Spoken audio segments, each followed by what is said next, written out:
refuses to bow to traditions, politics as usual, and silent alliances, the room shifts, right? And when the room shifts, the temperature rises.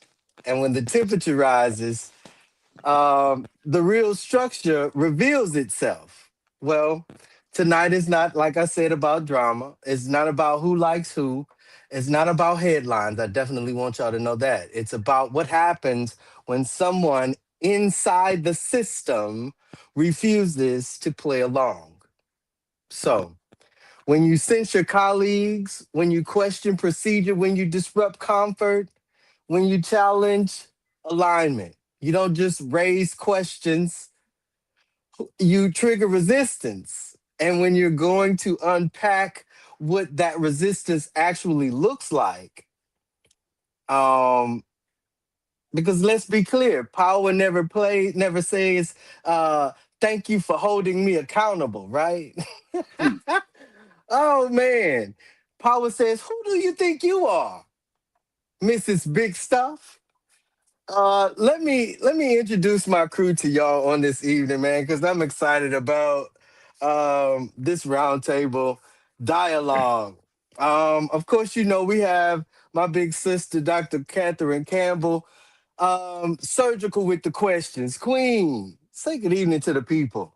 Good evening, people. Absolutely. My big brother, Perry Busby, structural thinker, right? Sees the machine behind the curtain. We see you, Mr. Oz. Perry Busby, say good evening to the people, I'm man. trying to figure out. I'm trying to. Good evening. I'm trying to figure out. Is it my Wi-Fi that's cutting in and out, or is It it may be it may be my is it me, or headphones. It is may be my headphones. Hold on, okay? let me see. Okay. I was just wondering. I was just wondering if I needed to change my connection. Can you guys hear me? Okay. Am I okay? You're Oh, we bouncing hear in and out. you. We hear you clear. Am I okay, guys? The rest of you hear me? Kind of Yeah. bouncing in and out a little bit. I'm Okay. wondering if my Wi-Fi Check that is it out. me? Get your strong one because we want to hear everything you got to say. Yes, indeed. Yes, indeed. But definitely, big bro, Perry Busby, say good evening to the people. Good evening, people. Yes, indeed. My little brother, my battle buddy. What's up with it? Battle. Dustin Harris, the community pulse, right? Speaks where it hurts. Say good evening to the people, little bro. So And tonight's guest, phenomenal, the phenomenal Councilwoman LaDonna Sherwood Haley, who stepped into the center of tension not by accident, but by decision. Say good evening to the people, Queen. How are you? Awesome, awesome, awesome. So we don't want to waste no time because I'm excited about the night. Um, so to our chat, Facebook, YouTube, wherever you're listening and viewing us, we definitely appreciate you, and we'll be looking for your I'm communications sorry, I can't in the hear. chat. You say what, Miss Sherwood?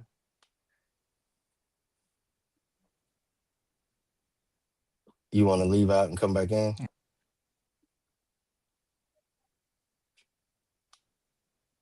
I can't hear. Can anybody else hear? I can hear you. I can hear you too. I can hear you. I can hear. Yeah. Somebody tell her leave out and come back Period. in. I don't know.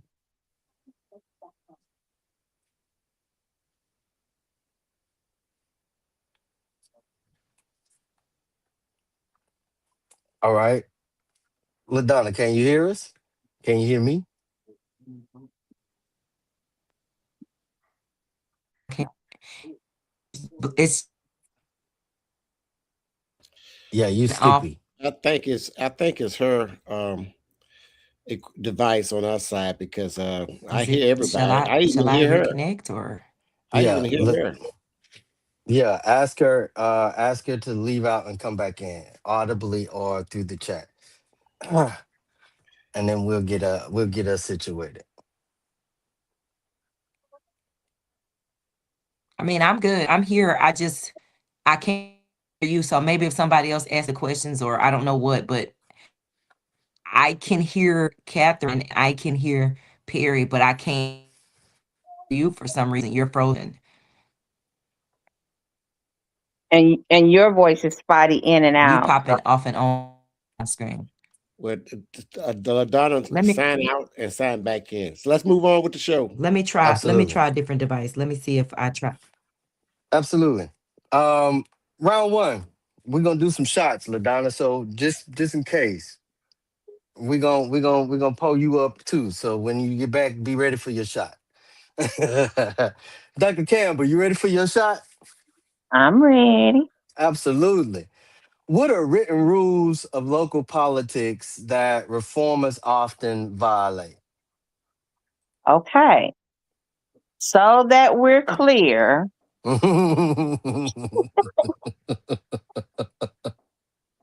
yeah, Clear it up for him, Queen. I need you to understand what we're Let me try from my phone maybe. I need you to understand that a reformer is usually one of these three types of people. Mhm, The first one is an outsider. They'll say, I'm not a politician. This is someone who ran for office because, I'm sorry, this is someone who ran for office because they were fed up. They brag that they've never been in government before. They don't know how the good old boy networks work. And they're going to clean house. They see themselves as a problem solver, not as a politician. Then there's the good government idealist. This person ran on a platform of transparency, ethics, and data driven decisions. They want to post every meeting online and cut wasteful spending and make decisions based on spreadsheets rather than friendships. They truly believe government should run like a business. hmm, Then you have the activists. This person was a community volunteer or a protest leader before they got elected. They have a specific cause, like fixing roads, saving the library, environmental issues. And they promised voters they would fight tooth and nail to get it done. Now, to your question. Why are they called reformers? In the eyes of the insiders, they are dangerous because they want to change the system instead of working within it. They don't want to go along to get along. They want to rewrite the rules, which is exactly why they violate the unwritten ones.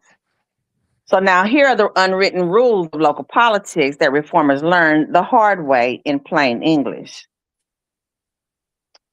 You need a gatekeeper before you get a win. hmm, Reformers want to talk policy to everyone. Old pros know that in local politics, you don't get to win until you convince the three people who actually control the votes. If you skip the gatekeepers and just try to rally the public, the insiders will kill your idea in the back of the room before it ever sees the light of the day. Then you have the mhm, ones that say, the reformers that say, I'm just here to shake things up. hmm. Means I'm going to be a pain in the butt. Voters, voters love hearing you'll drain the swamp, but when you get elected and start calling out your colleagues, they won't work with you. Local government runs on trust. If you publicly humiliate the person you need to vote yes on your budget next week, they will never vote with you. And then Facts. you have never let a no go to waste reformers. These are reformers who fight every single vote. Locals know you sometimes need to lose on purpose. If a project is doomed, let it die fast so you can save your favors and political capital for something you really actually care about. Then you have to answer the phone at 2 a.m. The squeaky wheel gets the grease. A local insider answers their phone when a random constituent basement floods at midnight. A reformer hires a constituent service director to handle it. People don't care about your grand vision if they can't get you on the phone about their trash pickup. Then the reformer you have is you don't touch that third rail. Every town gets sacred cows. The high school football team, the 4th of July parade, a senior citizen. Reformers look at the budget and think that parade is a waste of money. Locals know that if you touch that third rail, you'll be voted out before you can get anything. Correct. Yes. Then you have the permanent people that run the show. Hmm. The mayor comes and goes, but the city clerk, the public works director, and the treasurer have been there for 30 years. Reformers ignore them. Locals buy them coffee and ask how things really work. If Hmm. you don't have the staff on your side, they'll work to rule, and your agenda will move at a crawl. Then you have the people, give the people the credit. These reformers need to prove they did it. Locals know that if you let the other guy take the credit today, he owes you a favor tomorrow. If Facts. you try to grab all the glory, you won't have any friends left to help you with the next fight. So now the stage is set. We're ready to work. Man. Man, you didn't come to work. You come to slay. What? I can't wait. Come on, LaDonna. Hey, man. I The first think that unwritten y'all, I rule. mean, Hold on I a second, missed Queen. some of the reformers because my internet was cutting off and on, but baby, Yeah. y'all covered all the ground. Y'all didn't leave a stone unturned. And that's And what she normally do. and each reformer, a quote unquote reformer, is being represented in some capacity on this council. And Yes. some people are holding more than one seat, more than one Right. reformer job. Hey, I hey, think don't be I think messy. Don't be okay. don't be messy. I got your own shot. Don't even try to give Miss Cat I'm shot. That's gonna, her I'm messy gonna, shot. I'm gonna, I'm gonna do my best tonight to stay inside my lane and make sure that the round table talk goes off without a hitch because we all know what can happen if you step outside the box. Hey So with man, look, this is the that, round table talk show. And LaDonna, you already know how these conversations at this table go down because you are a former co-host of this same table. So get ready. Get ready. You ready for your shot, LaDonna yeah, Sherwood? I am here for it. I am looking Absolutely. forward to When you choose, my question for you, your shot is when you choose to censure colleagues, what did you know it might cost you? What, I because I think know you said you prayed about it before and you waited for some resolve before that issue, before right, you know it balled into this issue. So right. yeah. I think that um I really am somebody that tries. I really do try. Irrespective of what people think about me being a rabble rouser or an agitator or militant or aggressive or whatever the adjectives may be, I have put some of those things aside going on to council. I knew that I needed to be, and Miss Catherine can tell you, I know that I needed to be more polished, more well-rounded, more approachable, more accessible, more understanding, more all of the things. In an effort to do that, I kind of wanted to reach out to my colleagues and see if there was another way.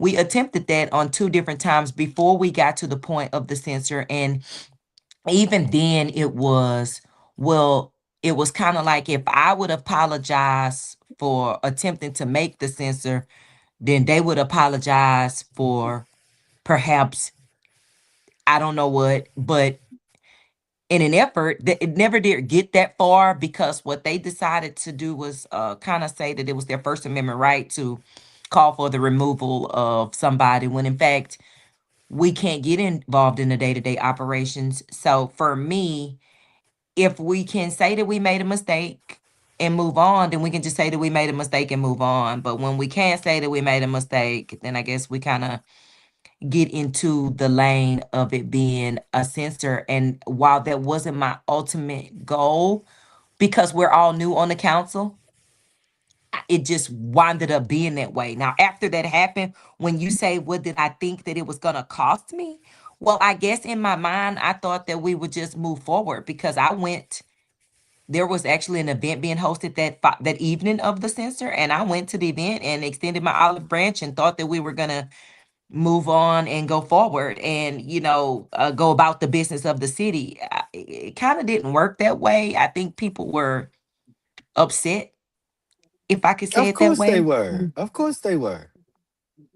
Of course they were.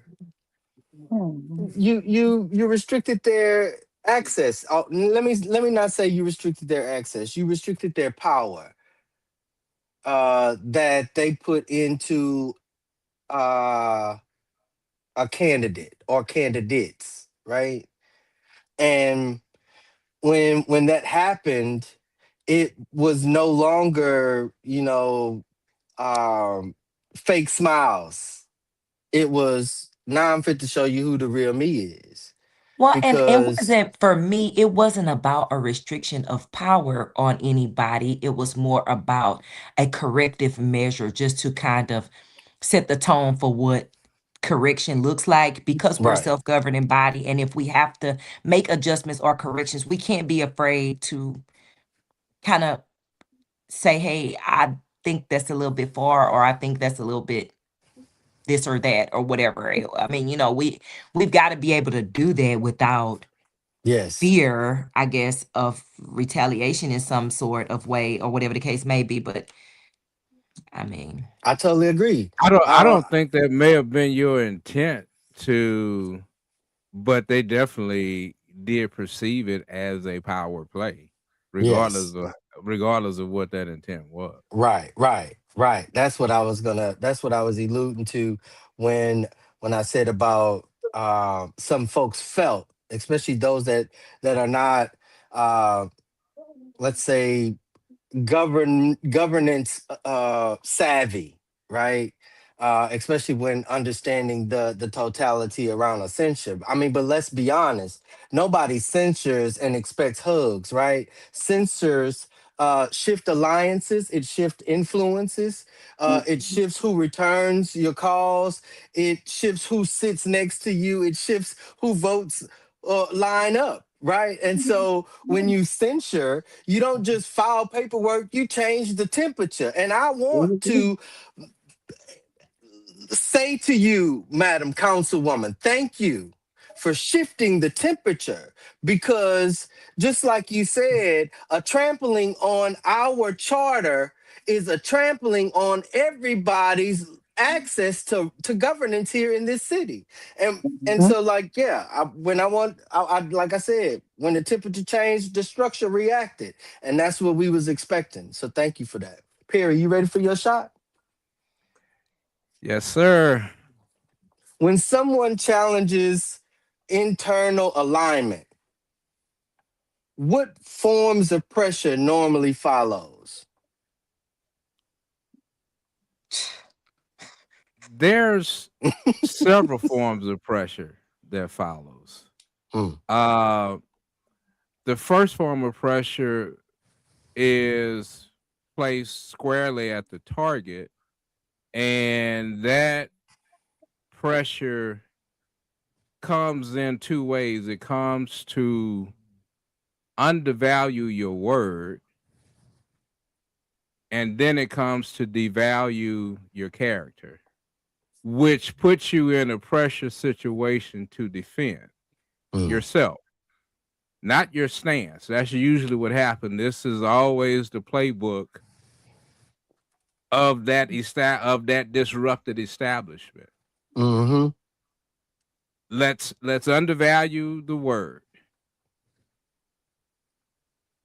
Then in the devaluing of your characterization, that usually comes through picking through some isolated event in your past, or maybe even some trumped up.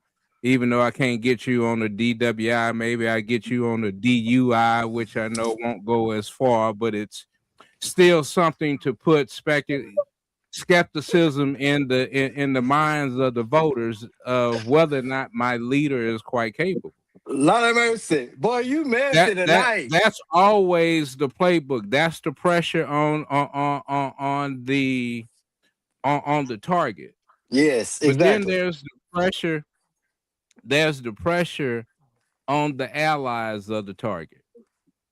Mm. And that pressure usually comes through with a supposed ally saying, let's step away from the position, or now is not the time for the position. Let's look at this from a different perspective. That's the pressure on your support, or should I say the weakest links of your support are Mm. always going to come by to sort of say, let's not get off the point. Let's adjust the point. Let's do something. Anything to get you off the mark Mm. is the pressure of your weakest supporters. And then there's the pressure that's built up by the allies of those who are doing the targeting. Because the pressure on them is not to find allegiance even when there's truth that they agree with. Mm. So they Mm. put their allies under pressure not to at least expand their viewpoint. It's either our way or nothing. And so when you get those three dynamics working, then the establishment now can continue on, because as long as there's disruption, as long as you're defending everything you say or defending your worth as if your worth has to be defended, as long as your supporters are strong when the winds blow correctly, but very silent when opposition tends to stay up. And as Dr. Campbell says, when reaching across the table becomes more of a backdoor, I'm with you, and not a public stance, that's when you know the establishment has won its place. Mm. Mm. Boy, y'all are on y'all. You know Mm. what? This round table talking took a turn. Trying to tell I you. I'm trying to tell you. I feel like as an elected official, there is some accountability regardless of what the situation may be, to never give them anything, never allow them to put you in a predicament or a place where they feel like they got you in a gotcha moment, or they feel like they can use something. And that has been the epitome of my learning for these past 6, 7, 8, 9 months, however long it's been, that you can never fully let your guard down with people or trust them or consider them to be a friend, You're bad because now. in certain situations where you would expect a friend or colleague to call your phone, the phones only are used in a manner to belittle, betray, portray, depict, and defame, instead of to get clarity or gain information. It's Yeah. kind of what you said. Instead of calling to let's go back to my original statement. Don't give them anything anytime ever. And so if that's a lesson that needed to be learned, I'm of the school of thought of this.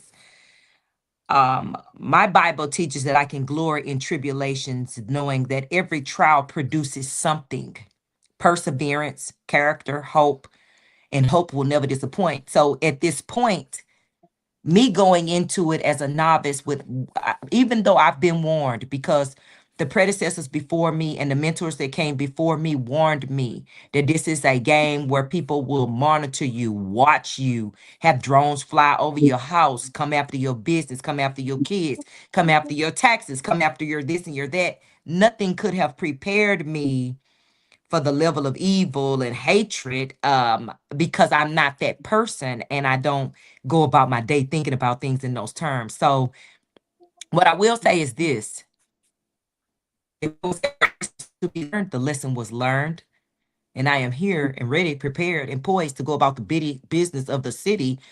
And I'm super excited about what's being done in and around Ward 3. And so for me, talking about the power plays and the positions that people take and the way that the portrayers decide to operate, I've definitely learned a lot in a very short time, and I'm consider myself to be a quick study. So, Man, Yeah. I just go Councilwoman ahead. Sherwood, the late Congressman Bill Clay out of Missouri once famously said, "In politics, there are no permanent friends or permanent enemies, only permanent agendas." listen, I Pick learned Absolutely. your agenda. I learned so much in such a short time, because if I have an issue with my friends, I'll probably call my friends or my colleagues. If I'm coworkers, colleagues, either way, I'm probably going to call them before I call anybody else. Yeah. I just want y'all to know that pressure ain't always loud. Sometimes it's being left out of conversations, Yeah. left out of procedural delays, left out of narrative framing, just like the issue that was in the Beaumont Enterprise and or wherever else about my councilwoman, or as being painted as difficult because she's a black woman. See, power rarely explodes first, right? It isolates first. And that's what we have identified, or what I have identified with many of my co-hosts here at the round table. So yeah, And we I'm just so wanted to glad put that you that brought out up there. that sometimes the pressure looks like pointing at your past or pulling out isolated events. One thing about Ward 3, I've been born and raised in the North End and the South End of Beaumont. So there is no secret to LaDonna Who you for? Sherwood, or Yeah. where I've been or what I've been doing or what the nature of my work is. Whether you want to take that for good or bad, I've always tried to, again, take every challenge, every trial, every obstacle, and turn it into something good. And one thing that we know from the place that we come from, um, we're not exempt from any trials and obstacles, situations, and turmoil, trauma, changes. But what we do from that matters. And I'm of the mind frame, because of the work that I do, that your origination does not determine your destination, and what you've gone through does not define or devalue you. So some of these articles and things that have been posted about LaDonna are actually something that I use as motivation. It fuels me. Having come from a family that have struggled through so many different trials and traumas and obstacles. I shouldn't be here today. I shouldn't be your councilwoman. But I say, why not? Why not use somebody that is an imperfect person that may be perfect to represent a group of imperfect people? Because I don't know anybody that is perfect, right? So I take pride and privilege in having, I guess, come up on the rough side of the mountain. I Mm. don't talk at people, I talk with people. I don't really, I talk with people and I talk to them about, I listen and I can understand and I can gather facts, and I speak plainly to people because I know what it's like, and I'm just a real person. So, am I perfect? No, but I never presented myself as such. I presented myself as a fighter, as a hard worker, as somebody that will be resilient and resound for Ward 3. And that's what I continue to do. And right now, If we get to it, we can talk about this nearly $60 million Proposition A that is over 50% going into Ward 3, because I mean I'm doing the job that the people elected me to do Well, regardless if you of let me get to your shot, if you let me pass this shot glass around the table, we could definitely do that. I know that's right. Golly. Come on, sis. I love it though. She ain't been at the table in a while. I know, honey. Y'all need to invite me back. Y'all need to invite me back. Yes, indeed. Dustin, you ready for your shot? Yeah. Yes, indeed. Little brother, how does power signal you've gone too far? Well, they play the old game that, children play. Shifting to an active resistance, utilizing mechanisms designed to limit the disruptor's growth, your market access, or your legitimacy. Put it in plain terms, they attack your character, Mm-hmm. they'll Mm-hmm. blackball you, and they'll hit you with some frivolous lawsuits to take up your money. Correct. Come Absolutely on. correct. What y'all say? Absolutely correct. What y'all say? Absolutely. When the smiles disappear, when uh collectivity, right, becomes a new weapon. When we've never done uh we never done it that way, become the warning shot, right? That's how power whispers, y'all. I hope y'all paid attention. I really hope y'all paid attention. Who gonna pull up my shot? Dr. Campbell, you got me? I got you. Appreciate that, Queen. Is disruption a duty of public service or a risk leaders take knowingly? I'm glad you asked that question, and I'm glad I had to put this in here. If public service means preserving comfort, then we've lost already. Period. If Period. I elected LaDonna Sherwood to be complacent and comfortable in her seat, we lost already. Mm, If the individuals that are in my space of electable seats, if I let them just be complacent, I lost already. Disruption is not reckless, y'all. Disruption is duty when silence protects dysfunction. Sheree told us on a few shows ago that mhm. dysfunction proposed a handshake deal, and now we're bound to it, right? Yeah. Dysfunction proposed a handshake deal that now binds or bounds the people of Beaumont, the citizens of Beaumont. Hmm. So anybody stepping into office thinking it'll be smooth, just like LaDonna said, she never one time thought it would be, because I warned her it won't be. And many others like me warned her it's not gonna be. And I told her it's not gonna be easy from me. I don't care what these other people talk about. I'm your direct constituent. Either we walk hand in hand or we gonna come to the back. And we have all got close to that, arguing about certain things. We get So close up to I it. definitely want us to know that, you know, if we expect them to do it alone, we're not reforming anything. You're maintaining. That's it. That's all. That's it. We just maintaining. The chat question. When this is for you, chat, for the listeners and viewers, when someone disrupts the system, when anyone disrupts the system, what do you do? Put a one in the chat for adjust, put a two in the chat for resist, put a three in the chat for retaliates, or put a four in the chat for it pretends nothing. They pretend nothing never happened. So when someone disrupts the system, what does the system normally do? Drop your number. I'm gonna copy that and put that in the chat. The roundtable question for this particular round is um, is reform possible without conflict, or is conflict proof that reform is working?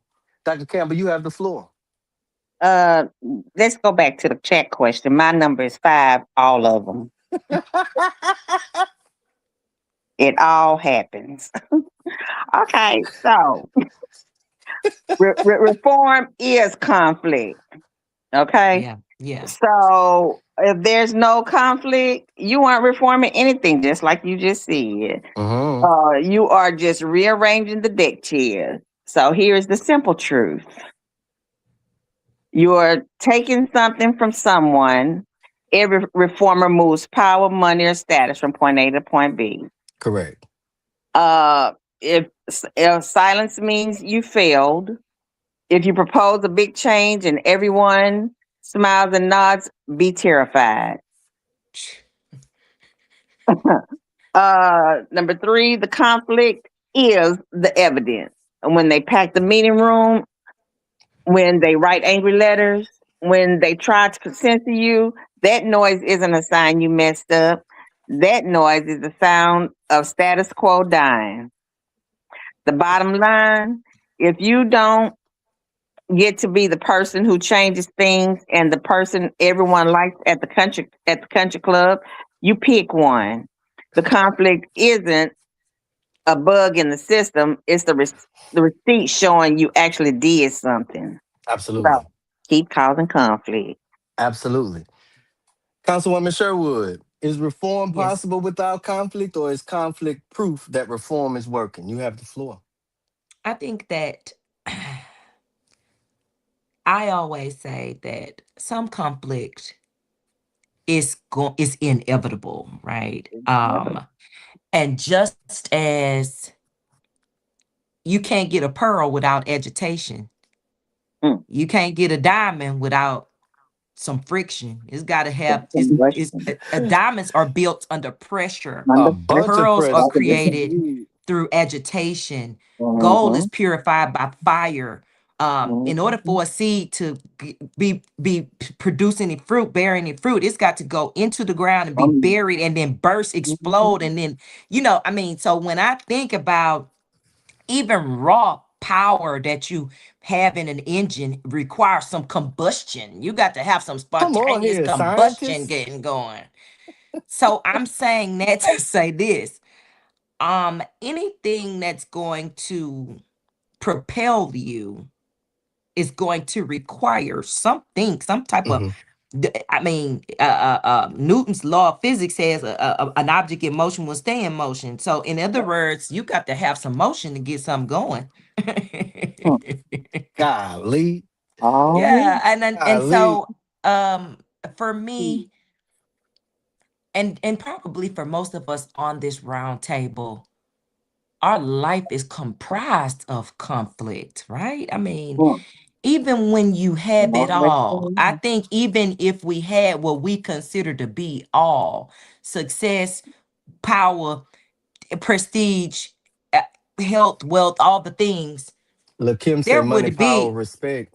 okay, there would still be some conflict just given the nature of who we are. Would you agree?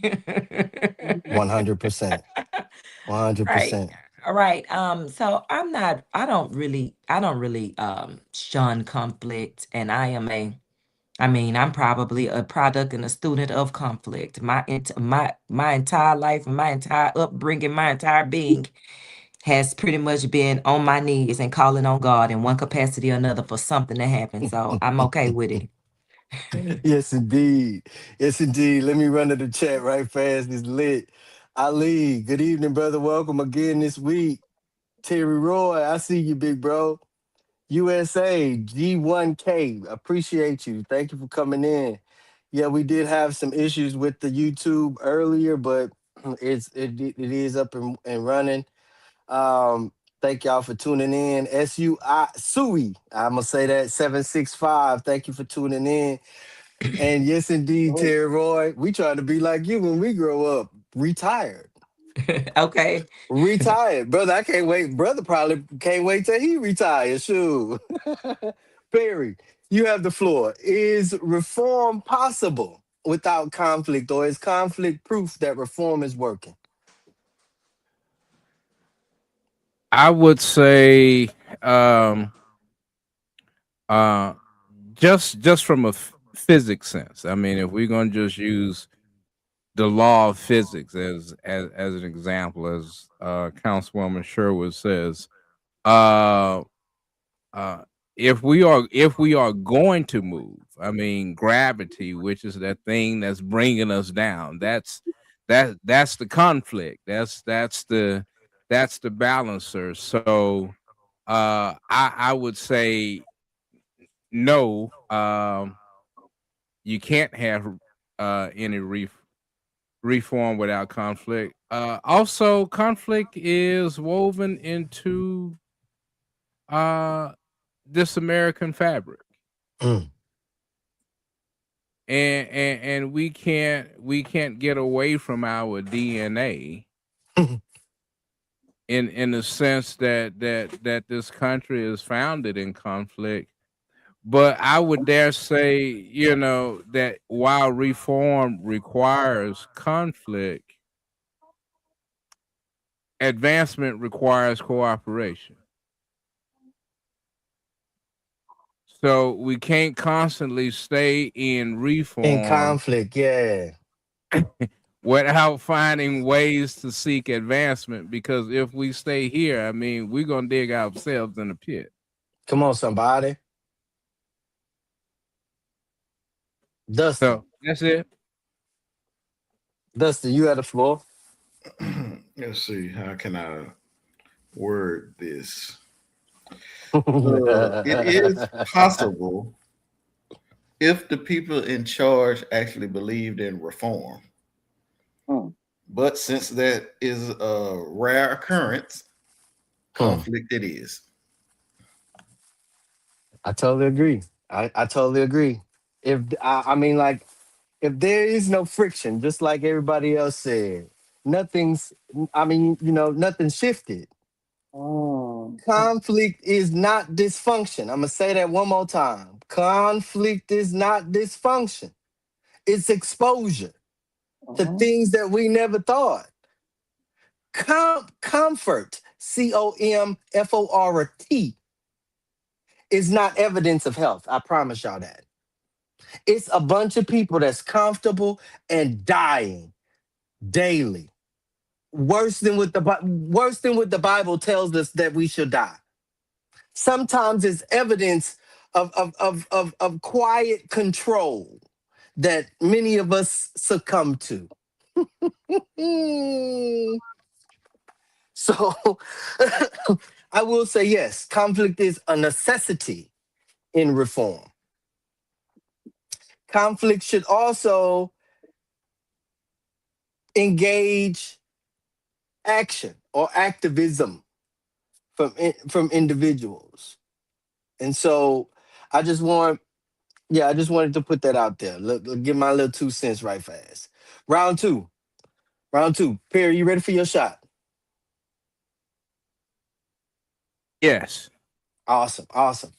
How do you distinguish fair scrutiny from strategic pressure? Uh, that's a good question. I will say that from a distance, and usually initially, there is no perceptive difference between uh strategic strategy or fair scrutiny. Yes, Hmm. it is.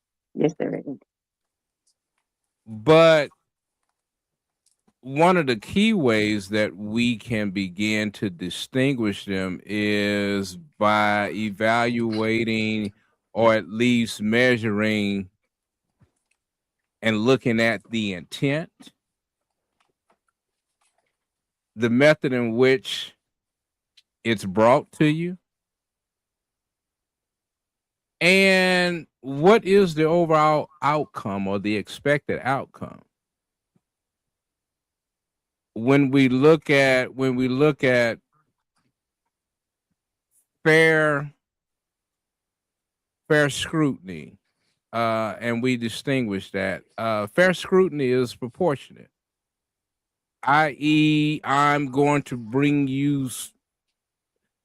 My critique is in proportion with who you are and Yes. what the issue at hand is, versus strategic pressure, which is disproportionate. Mm, It brings a lot of chaos to an issue that somehow tends to just explode out of nowhere. exactly. When you look at fair scrutiny is consistent. Hmm.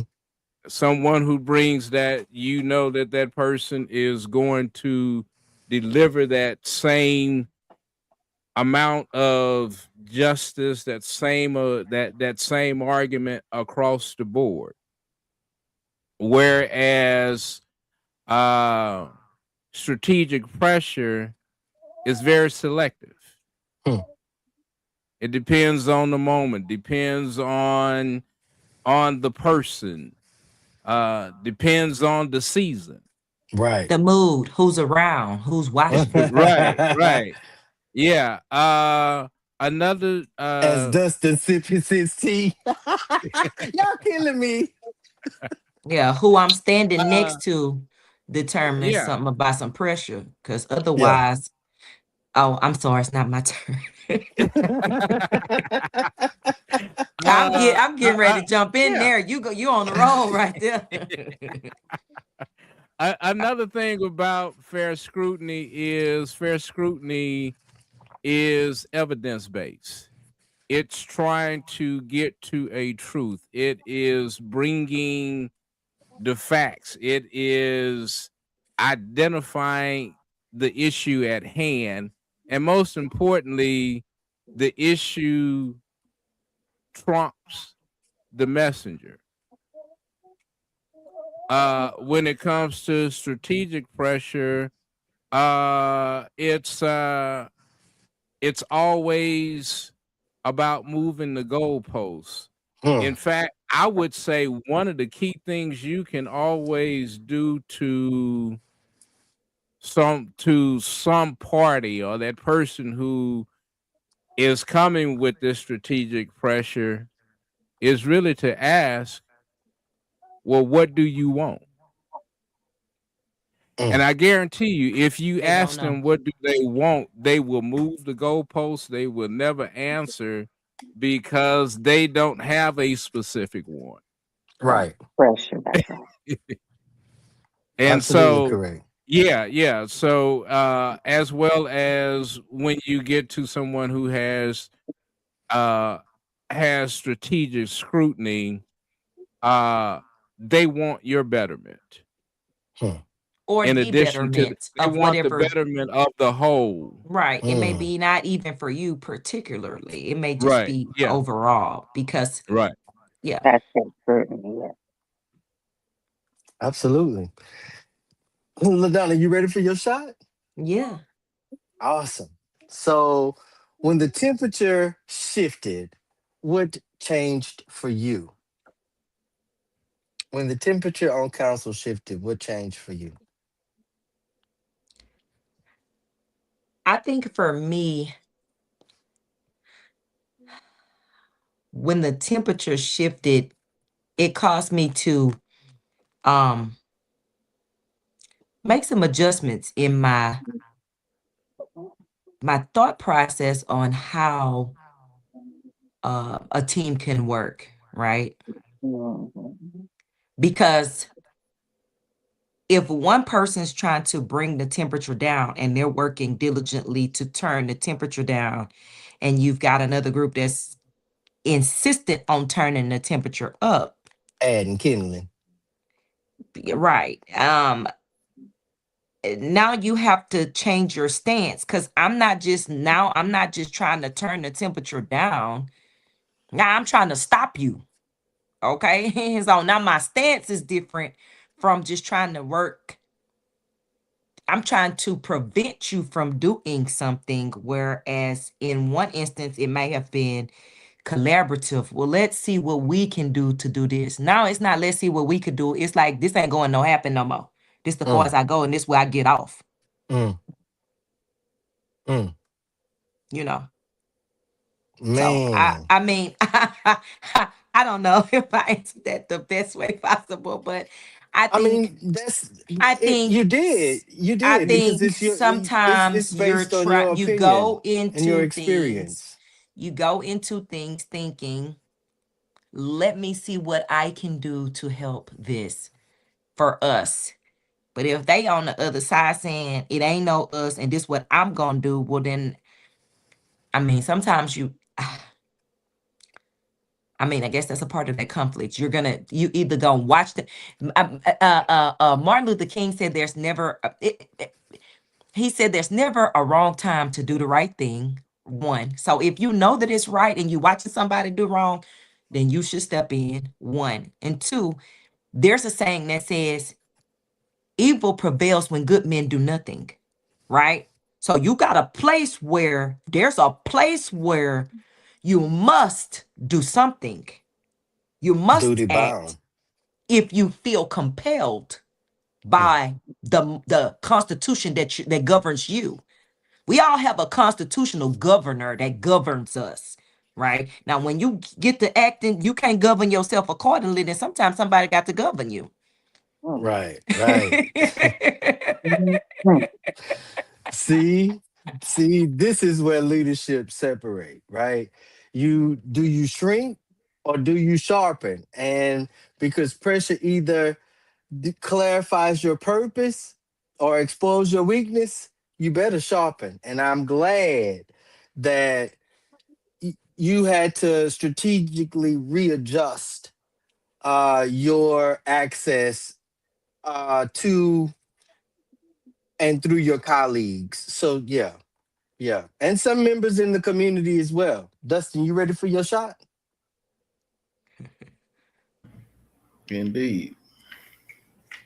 What is the emotional toll of challenging colleagues publicly? Oh, let's see.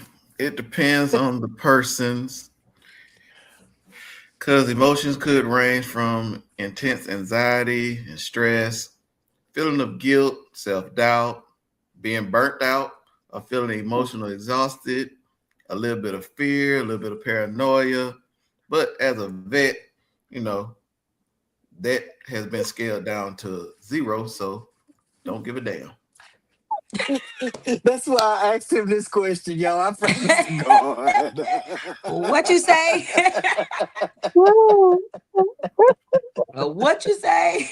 I knew that Yes, was coming. indeed. Y'all already knew it. Y'all already, Yes. especially as a veteran. That's why I had to ask my battle buddy that question.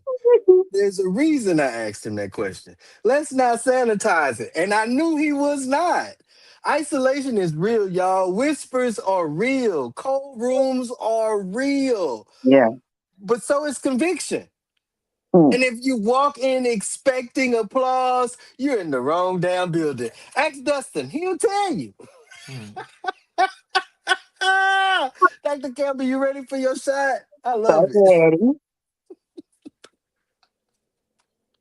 How do reformers avoid becoming consumed by the very tension they expose? Uh, the ones who survive, who don't end up bitter, burned out, or alone, do five things religiously. They build a life outside the fight. Mm. They learn to lose without dying inside. They keep a why in their pocket. Like, why? Man, They protect their private self. facts. They know when to walk away. And I'm going to add the sixth one. Like Dustin say, they just don't give a care At all. at I say all. give a damn. Okay, that you can say that. It's okay. Oh man. Man, I totally agree, Queen. I totally agree. You have to stay anchored in policy, right? Not popularity, not applause, not social media, policy. Because if you start fighting personalities, you lose focus. Every and then time. we end up all losing, right? Every time. Every time. Man, You've man, got to have a constitution that governs you and in which you live by. That's what you go with, because otherwise you be going down mulberry bush, honey. man. I was just Stay having that focused. You're conversation the person that's earlier. in the fight. And if you forget that you're just the person that's in the fight, you're gonna Yes, lose the fight every time. every time, every time. I just had that conversation earlier about the standards. Dustin and I always have the well, everybody at this table usually have the conversation or insert in our conversation about the standards. So yeah, I totally agree. Who gonna pull me up, Dr. Campbell? What separates the leader who survives pressure from one who folds? A spine. No. What you said? You funny. No, clarity and a spine. Let's put two of them out there. So clarity and a spine, right? Pressure Right. reveals whether you want the seat or not. I mean, or whether you wanted to change or not, right? It's gonna come. So you know, clarity and a spine. That's. Wait, let me add another one. Clarity, destination, and a spine. If I could say that. Stay focused. Clarity, destination, and a spine. Right. Chat question number two. A leader under pressure should one, stay silent, two, clarify publicly, three, stay policy focused, four, all of the above. Drop your number. Drop your number. I'm putting that in the chat right now. Anybody want to respond to that? Say it again. I'm sorry. My phone is going on too. A leader under pressure should a leader under pressure should one, stay silent, two, clarify publicly, three, stay focused on policy, four, all of the above. I think some things you don't even have to dignify with a response. Mm, Stay If you silent. That's right. Hmm. if your work is going to speak for you, and if your life is going to speak for you, then guess what? You know, I think, and while I'm a talker, I have been praying for the ability to be quiet, because sometimes you get angry and you want to um express or have a say, or but guess what? You can't win an argument with a fool, right? So you got to remember, at some point, are you a fool too? Because you talking to the fool and you keep talking, man. So what are you doing? yes, indeed. Yes, um indeed. and then you can also, I am real big on God, and I know that I'm probably not the most churchiest person, but I'm a very spiritual person. And I feel like when you take it to him, you can leave it there. You Mm, can. And he's mm. going to fix it better than you could ever do it. I mean, so sometimes the blessing and the reward is in being quiet, because people are watching you to see if you're going to act a fool, and they're watching you to see what you're going to say or do, right? So they can say, see, I told you, right? So, So so you sometimes saying, so you said number one. I'm saying, honey, Number let one, them. stay silent. I say Allah. Sometimes, I say sometimes. I'm not saying silent all the You time, say but all of the above. I do. I say all of the above too, because just like you said, Ladonna, there are moments where you must be quiet, and there are right? moments when you must speak Where up. So you yeah, have to clarify, right? And yeah, then Hmm. there's yeah, Hmm. moments where you must stay policy driven, stay policy yeah. focused, You right? might be right. And All of so, them. yeah, I think it's all of the above. I would definitely say all of the above. But then again, that's just me. Just Round don't get table question. distracted by the noise. And then don't get Exactly. distracted by the noise. Some things you don't even have to dignify with a response. So I am learning that diligently. Round table question number two. How do we hold leaders accountable without becoming instruments of political warfare? How do I we think hold leaders accountable without becoming instruments of internal political warfare? I I think skipped the I word. I was about to say, let me jump on that because I think Come on. holding, yes, holding elected officials accountable really requires participation. You can't hold me accountable and you not participating, right? Because I can be elected all day, but it requires the participation of the community. I have to hear you. That means we have to be able to talk. I have to reach out to you, but you have to reach back to me because communication dialogue only happens when two people are talking, Yes. right? My ability to be better and perform up to your standards requires us to be together, requires us to have a together to be for it to work. So Absolutely.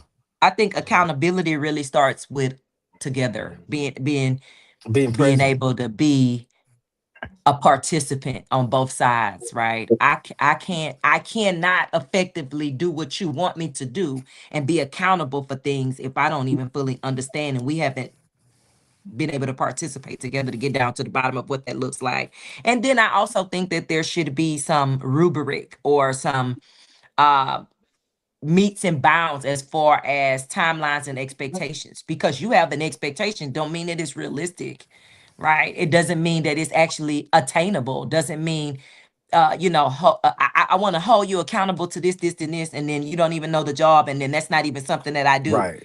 Right. Right. So I mean, expectations, realistic expectations, communication, participation, I think is the real keys to accountability. Yeah. Dr. Campbell, you have the floor. Okay, well, My bad. My bad. I heard somebody. But you know the ladies go first. So gentlemen, go okay, ahead, Queen. so you hold them accountable by attacking the decision, not the person. So you want to stick to the facts.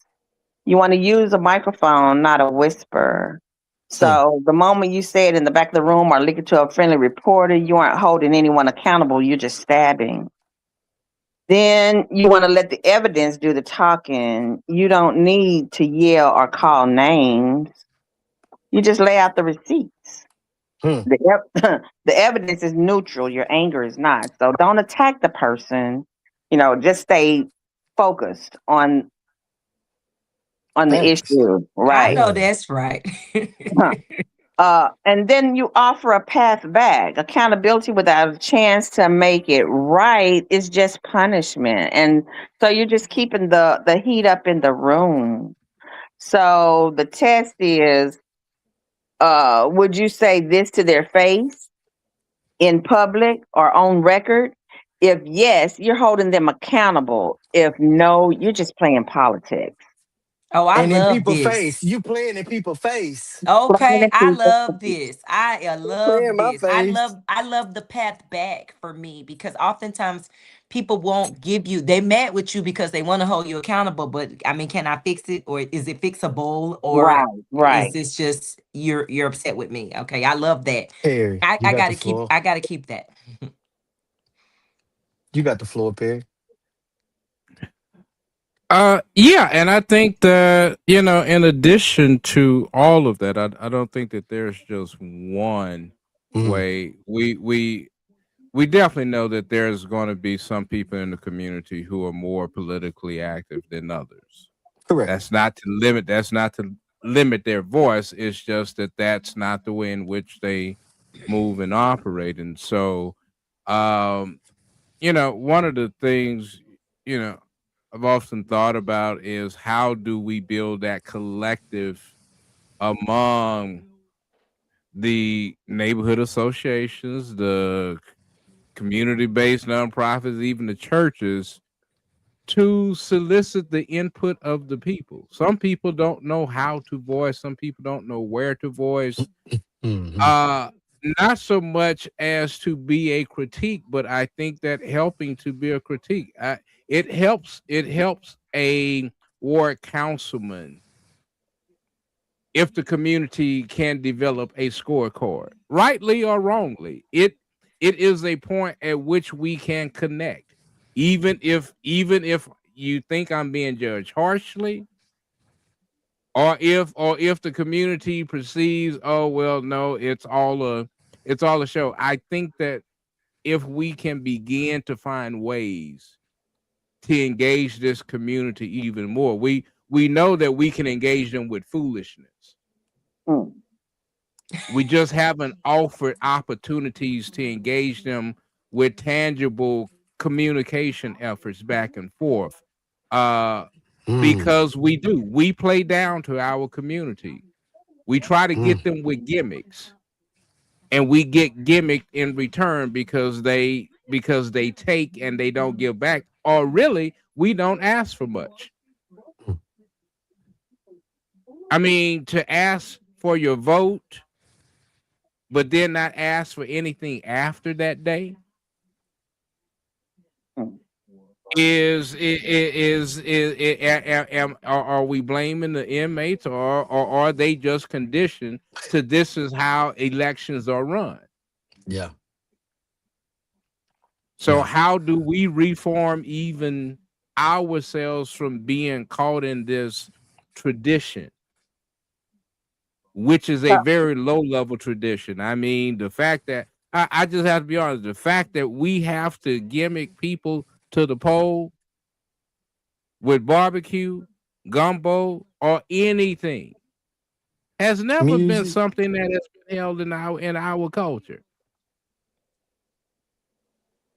man. How can you Dustin. say Oh, my stand bad. up Go if ahead. I'm giving you a gimmick? Golly. so I am. again, as constituents, and we want to hold them accountable, we need to check ourselves with this test. Would we say it to their face, in public, or on the record? Yeah. Again, what you say? Let me run it back. Did y'all hear what I said the first time? And I'd like to. I mean, Heck with Kapow. I think that as somebody that does try to incentivize people to come out, it's not necessary. It shouldn't be necessary. Right. There's a comprehensive plan going on right now that Dr. Campbell have been pushing and putting out for people to participate and submit their concerns and talk about. But I mean, while they're saying that the participation is good, it's not where it should be. I mean, we need Right. to participate in those things because this is our community. Correct. And then, I mean, what do we have to do to get you to do that? Well, it should be nothing because it's your community. But I mean, what does that look like? Man. Dustin, you have the floor. Well, you know what I always say, and I always have been saying, I always will say about this matter. Easy solution, send them back to their original jobs. Ain't no need for them to be in office no more. Wow. Wow.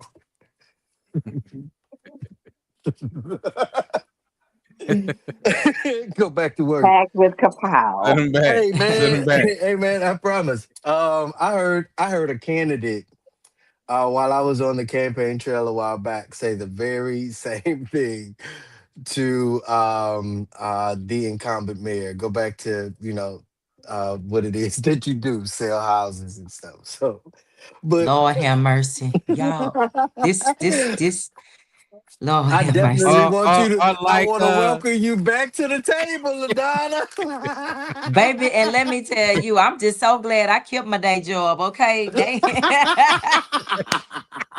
I got two or Chris. three, okay? With that being Chris, did you said, hear? Did you I go hear? to work. Chris, did you hear the news about State Representative Chris Harold Dutton Uh-uh. out of Houston? Yes, sir. Tell us, because I didn't hear it. I've been so When he didn't Wait. get an endorsement, he told the union, "The hell with you then." Oh my goodness. Well, I know Yes, that's he right. I did. mean, guess what? He Yes, got to he stand on did. his 10 toes. And he had to. He had to, which is Right. one Hey, of the same things that we got to do out here. We got to stand on our 10 toes. yeah, I I mean, mean, just sometimes you like got to stand LaDonna 10 said, toes. if you're gonna hold leaders accountable, you definitely got to be accountable yourself. Accountability does not get checked if not leaving out of your door. Period. We got to track votes. We got to track budgets. We got to track impact, not vibes, not whispers, Mm. not allegiances or alliances. Because if we chase personalities, we become pawns. And Honey. last time I checked, I'm a royal of a royal priesthood. So I'm sorry, I'm not a pauper. Nor do I. What you say? Nor do we chase pauper things. So I'm just saying, if you want to hold your elected and or appointed accountable, you must first find yourself in the space of great stewardship and accountable. Thank you. Round three, what kind of city are we building? Dustin, you ready for your shot? That's the chaser, by the way. Yep. Woodward policy, let me see. Woodward, Shall I? okay, I scrolled up too fast. What would a policy focused civic culture look like in Beaumont? Yeah, I A scrolled too policy, fast. a policy focused civic culture. It Uh-huh. wouldn't, I push back at a lot of folks, me and the older folks on Facebook have little snippets back and forth about this subject because it would look like what they want it to be. As Mm. many people show up for the basketball game, let's so like that's how many people show up for the council meeting, the school board meeting, the all this, all that. Even though I tell them every time, people don't like showing up for boring stuff like that. So if y'all And want to be boring and lie, at least lie with some excitement. I was just about to say, I don't know what we got to do to liven it up. Come on, give us the game. Lie with some enthusiasm. Have some fireworks behind your lies. You got to do something to get people to show up. I know that's right, honey. But that is what it is. It's people showing up, people voicing their opinion, but at the same time, the people hearing their opinion got to act on it. Absolutely. It can't be a Resident, wall, or it's going to be basically what it is now. They ain't going to right. want to show up because they don't want to listen to lies told to their face. Exactly. Exactly. And you didn't excite me. You didn't stimulate me. I mean, and then you told me you spending X of millions of dollars of our money as the collective, not us receiving X of millions of dollars to come back to us. So yeah, I totally agree. Residents reading agendas, residents tracking votes, residents understanding procedure. That's power, not gossip. We can't be out here gossiping because we don't like the way things go. Or yeah, yeah, yeah. And I'm quite sure Dustin, like, if LaDonna would have turned up just a little bit more, people will definitely start attending city council, whether it's online or whether it's online or in person. Yes, I'm telling you, some people Can have you told me, imagine if I turned up any more? Look at where we are with right, right. where we So would be LaDonna, we don't don't need no even more crank me. excitement here. No, Yeah, we don't don't. need no more excitement. Now, I would say, I would say, um, You said always if give LaDonna had turned up some more, say that some again. Can more. you? If LaDonna would have turned up some more, maybe yes, it was ready because it was at first. During one council meeting, Sheree did like this, and then your hair came back, and I was like, "Oh, they ready. They ready. They ready." Yes, I definitely want people to know that. You ready for your shot, LaDonna? I'm ready. What? I'm sorry, Councilwoman Sherwood. What kind of civic culture are you fighting for beyond this moment? For me, I'm fighting for a place where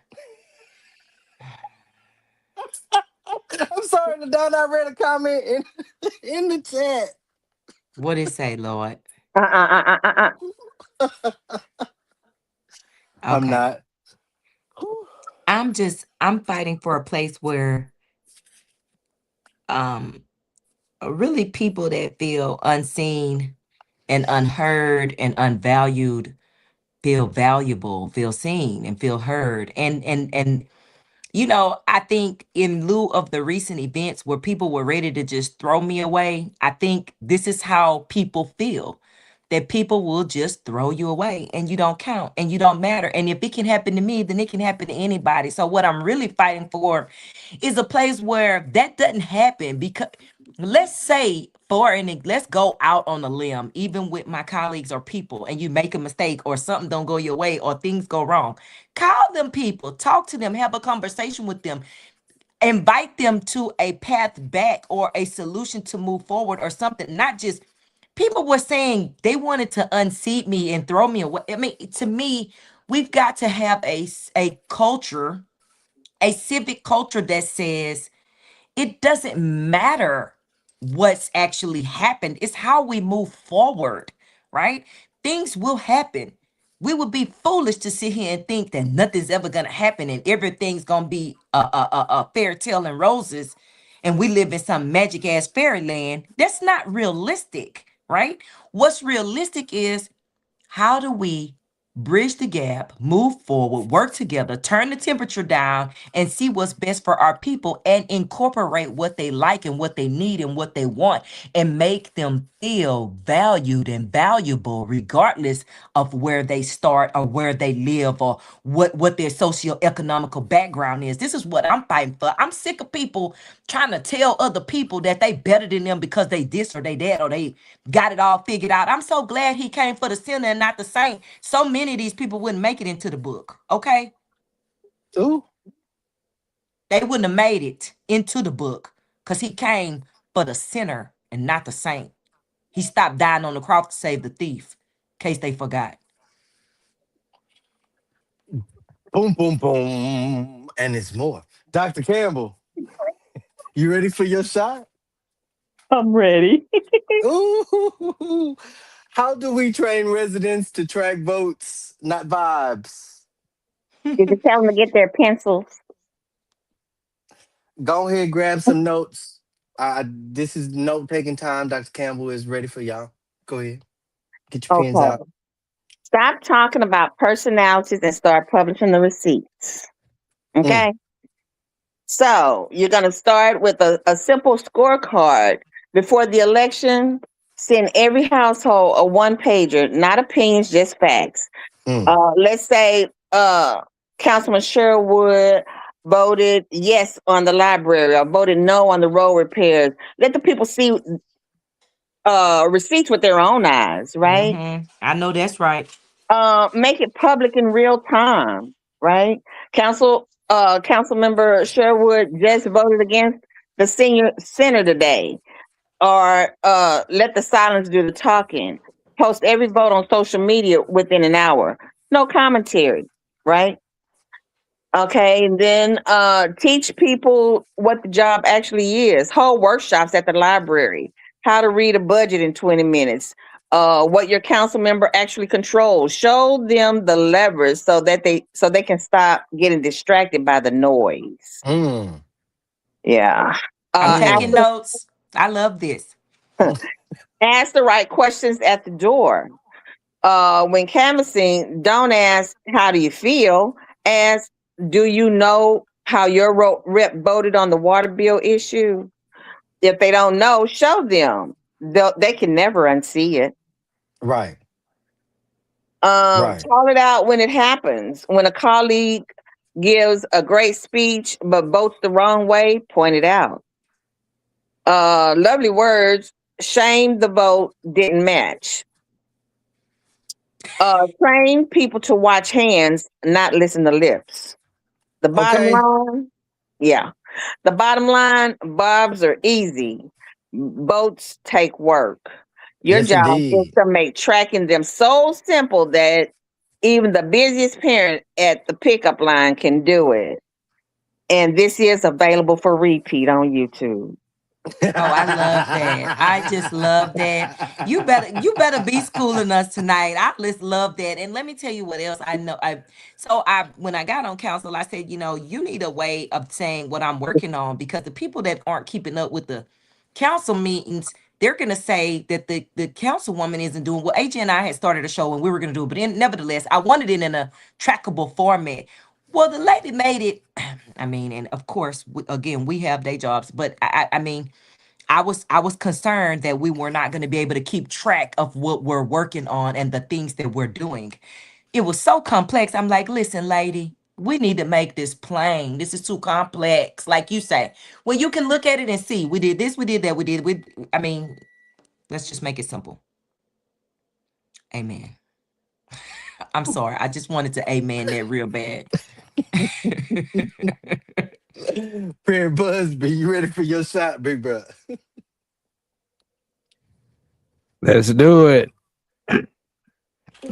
Man, what happens if reform becomes too costly um, for people to attempt? Well, one, we have to admit that reform is already costly. Mm, But I think, or should I say, rather, when the people see reform as too costly, I think then we have to show them what the cost is not to reform. mm, mm, Because when we stay stagnant, when we refuse to take those steps forward, it costs not just in time, it costs in support, it costs in developing allegiances, it costs in just Productivity. the productivity, right? It Yeah. it begins to become a drain. And so when you begin to have people look at cost, it's hard for everyone to adapt that concept that the best way to eat an elephant is one bite at a time. mm-hmm, So then you have to turn their attention to what peril they are in. mm. And sometimes people begin to really identify that, oh, I'm really in trouble now, and Right, so right. um I think that one of the things we desperately have to do is um not just give them an image, but we have to get people to reimagine. Mm, There's no excitement in going back. I don't care how good it is. Ask any divorced person if it was worth going back. No. Some of them do. That's I crazy. Some of them really do, though. They marry again and everything. Yeah, they do. Yeah. They listen. can. I am You excited about that question. If I could just add some more to that, because it's costly not to reform, because it also costs you in talent. It costs you in sometimes I think, even with this recent bond proposal, I don't think that we get the measurement of the 3 year go back now and sit here and these things can't be. And I don't guess that that matters, because we could have probably done it differently. Nevertheless, what I'm saying is, every time that you refuse a reform and you say, well, the reform is costly, but it's also more, can be more expensive to not reform, right? On so many different levels, particularly economic development or these tax. We had an opportunity to get some taxes, and they voted no because they thought it was going to increase tax. It's like, oh, are we? It can be costly. I digress. I digress. All I heard was, I heard digression. Oh, it could be costly. Dr. Campbell, you mind pouring me up, please, Queen? All righty. Are we building a city where disruption is respected or punished? Um, that depends on us. That depends on 100 plus individuals, 100 plus thousand individuals. Mm-hmm. Because rooms react just like we know. You pile a few people in a cool room, that room temperature in that room gonna change, whether you adjust the thermostat or not. The people in the room change the temperature. Mm-hmm. But communities should be able to reinforce themselves. Mm. Reinforcement in this particular room just so happened to be tapping the thermostat up or down. If you want people to leave, put it all the way cold or put it all the way hot. I guarantee you they're gonna evict the building. But if we reward clarity, we get clarity. If we reward spectacle, we get chaos or we get spectacled. Spectacled. So um we're building a city where a lot of things that put us in this position, and this is long before the current council that we have and the current city manager that we have, um, we're being punished Mm. because we didn't take note to the things that were going awry under the past administration, under the past management. And so, um, yeah, there are some things that we must um, be be ready or apt to disrupt, even when it's not respected. Because there are some moments in our community where we see, again, things have gone awry. And Didn't say what, nothing. what is, yeah, what is now important to us, we're pressing and pressuring the current access that you have that's bringing light or enlightenment to those resolves. So I will say again, that depends on us. And Mm. I don't need I don't need a whole 100 and something more thousand people. I don't need all y'all. I don't need all y'all. I don't. Again, Mm. I'm prior service military, just like Dustin. We could make the ship rock with 5 people, I promise. We can make it lock, cock, boom with 5 people, baby, I promise. Working together. But again, what we want or expect from our city queen, it 100% depends on us. Chat question number 3. A community loses power when it, 1, tracks personalities, 2, ignores policy, 3, reacts emotionally, or 4, stop showing up altogether. Drop your number in the chat. A community loses power when it, 1, tracks personalities, or 2, ignores policy, or 3, reacts emotionally, or 4, stop showing up altogether. The roundtable, third roundtable question.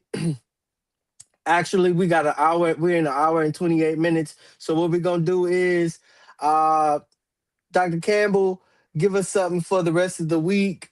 LaDonna, you could follow. Give us something to carry us for the rest of the week. Perry, you could follow Councilwoman Sherwood. Dustin, of course, you'll follow Big Bro, and we'll wrap up with me. Dr. Campbell, you have the floor. The squeaky wheel gets the grease, but the quiet one is doing the work. That's what keeps the car on the road. Don't let the loud voices fool you into thinking they're the only ones moving things forward. Pay attention to the one who fixes the potholes, balances the budgets, and shows up ready to work. Not just the who shows up ready to fight. Real progress doesn't need a headline. It just needs people paying attention. Absolutely. Councilwoman Sherwood, you have the floor. I am super excited about all the work that is happening in and around Ward 3. We've been working diligently since I took office to do some real work, right? Pressing about Pine Street completion of projects and cleaning up dirt and all of the things, cleaning up yards, Running that making garden. please don't even make me start arguing about the garden. Worried about the garden, making sure that we're doing the things that people need done one email at a time. And in addition to the parts of the bond that actually did pass, like I said, that's nearly $60 million that's going to streets, sidewalks, drainage, and a lot over 50% of that is coming to Ward 3.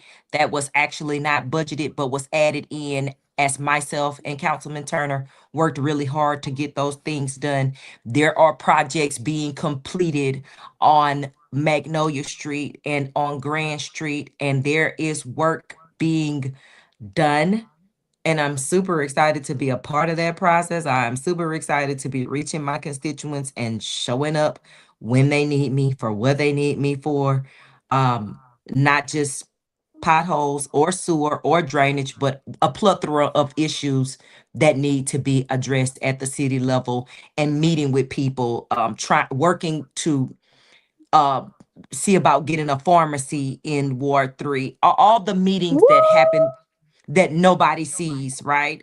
So like Dr. Campbell said, sometimes there are things that are not being said. That does not mean that they are not being done, because maybe they're not going to social media for every project, or maybe the spreadsheet that they created to check off boxes for what they're doing is too complicated to post. Nevertheless, I'm gonna try to figure a way to get that stuff pared down so that it's simple, and my 8 or 9 months can be checked off of projects being completed and work that is being done. And whether it's street lights or drainage or pipe bursting or ditching, whatever I'm working on, making it plain where people can actually see the work that is being done. Elections are happening now. Elections are won during early voting. I want to encourage everybody to get out and vote. You only have two powers: who you elect and where you spend your dollars. And like Dr. Campbell said, tune out the noise and stick to the focus of what's actually being done. There's a lot of things that have been said. There's a lot of things that I could address, but I choose not to, because I am focused on the business of Ward 3, which is what the Correct. people elected me to do. And so I'm here for that, and we'll continue to do that until God calls us home. I'm excited about being on Roundtable Talk. Hopefully, we gave you some news that you can use on tonight, something you can take and spread Yes, around. indeed. Welcome back to the Roundtable Talk Show, past co-host. Perry, you have the floor. I just want to leave you with this. Walk in your strength, but don't become disillusioned in your strength, Mm, mm, because all it takes is a snip for your strength to become your weakness. man. And let me just add to that. Yes, Samson lost his strength when his hair was cut, but Samson lost his strength long before, when he thought that he could not lose his strength. Come So on let here, us not be Savannah. disillusioned in the strength in which we walk, but let us take comfort in it and walk boldly in our strength. And I say that to you, Councilwoman Sherwood. Walk Thank you. boldly in your. Dustin, you got the floor, brother. Well, I don't have a word of the day, but I do need to have a little sidebar with somebody. Mardi Gras of Southeast Texas President Laura Childress, as well as organizer Tim Marrero. Let me holler at y'all real quick.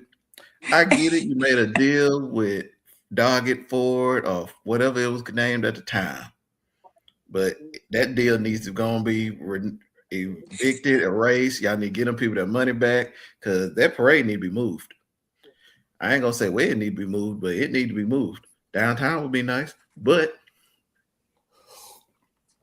I said um, my teeth. I and just want to whoever your advertiser is, go ahead and fire them, because I ain't even know when the parade was. and I want to just say something too for the record. The city does not control that, what Oh no, I happens with put the that. names of who controls the Okay, I parade. just, but for clarification, because people been reaching out talking about the city messed this up. No, the city didn't do that. Let's be clear. And neither do we own Ford Park or Doggy Park or none of that. If y'all He Dustin don't said know called who out the exactly the who right he needed people. to address. Yes, Now indeed, the he it's did. Amen. president is Laura Childress and the organizer is Tim Marrero. Amen. I want to clarify for the people in the back. He said he need a sidebar with those people. He clarified all that, babe. Yeah, sidebar. Run Sidebar. it up. Come this way. To the front, Miss Laura Childress. And Tim Marrero. He called out y'all. He called out y'all. Not the city of Beaumont, not the Conventions and Visitors Bureau. Amen. That's who he called out. And he said, y'all need to get them folks back their money. So get them folks back their money. Tonight was exciting. Again, I definitely want to thank my past co-hosts on this roundtable talk on this platform, man. We used to run together, you know. And I definitely want to thank you again, Councilwoman Sherwood, for taking your time out to just be at the table with us. Again, like you said, like we said at the beginning, it's not about the noise, it's not about the tabloids or the local tabloids we call news. It was about temperature, 100% temperature. When someone disrupts the room reacts. But what matters more is what the community reinforces. And she needs your reinforcement. Do we isolate reform or do we evaluate it?